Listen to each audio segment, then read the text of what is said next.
আইটিউব India চ্যানেলে স্বাগত। আজকের এক্সেল টিউটোরিয়ালে শেখাবো হাইট আনহাইটের একটি অন্যরকম প্রসেস, বা বলতে পারো আনহাইট অপশনটাকে ডিসেবল করব। সাধারণত আমরা আনহাইট করতে গেলে কি করি? হাইট বা আনহাইট করতে গেলে আমরা যে শীটটা হাইট করব সেটাতে রাইট ক্লিক করি, হাইট অপশনে চলে যাই। এবার এটাকে যদি আনহাইট করতে হয় তাহলে আমরা কি করব? রাইট ক্লিক, আনহাইট, তারপর এরকম একটা মেনু আসবে, বক্স আসবে, সেখান থেকে যে শীটগুলো আমরা হাইট করেছি তার মধ্যে সিলেক্ট করে নিয়ে ওকে করে দিই, আবার চলে আসে। তো এখানেই আমরা আনহাইট অপশনটা পেয়ে যাই। কিন্তু এটাকে ডিসেবল করার জন্য, আনহাইট অপশনটাকে ডিসেবল করার জন্য অন্যদের কাছ থেকে এটাকে আলাদা, মানে যাতে কেউ না করতে পারে আনহাইট, আমরা শীট যেন পার্মানেন্টলি হাইট থাকে, তো সেই জন্য আমরা কি করব? যে শীটটাকে আমরা হাইট করব সেটাতে রাইট ক্লিক করব, ভিউ কোড অপশানে যাব। এবার এখান থেকে দেখো তিনখানা শীট রয়েছে, আমরা শীট 2টাকে করছি, তো শীট 2 সিলেক্ট করা আছে।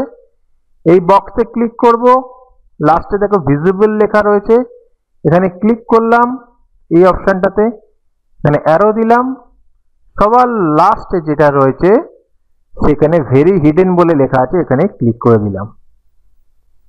এইবার আমরা চলে যাব এক্সেলের পেজে। এটা আমরা কেটে দিতেও পারি। তো এক্সেলের পেজে দেখো এখানে শীট 2 ছিল, শীট 2টা নেই। এখন রাইট ক্লিক করছি, আনহাইট অপশনটা আর নেই।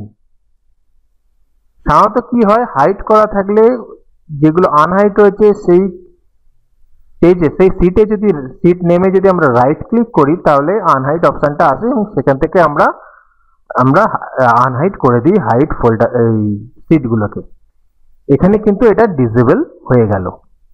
এবার এটাকে আনবো কি করে? আবার রাইট ক্লিক করব, আবার ভিউ কোডে যাব, গিয়ে দেখো শীট 2টা সিলেক্ট করব, এখানে কি লেখা আছে? ভেরি হিডেন অপশনটা রয়েছে, এখান থেকে ক্লিক করব, শীট ভিজিবল এটাতে ক্লিক করে দেবো। ব্যাস, কাজ হয়ে গেছে। এটাকে ক্লিক করো, কেটে দিতে পারো, দেখো শীট 2 চলে এসছে। এই হলো একটি প্রসেস, হাইট আনহাইট করার একটি অন্যরকম প্রসেস। যদি ভিডিওটা ভালো লাগে লাইক, কমেন্ট, শেয়ার করে দিও।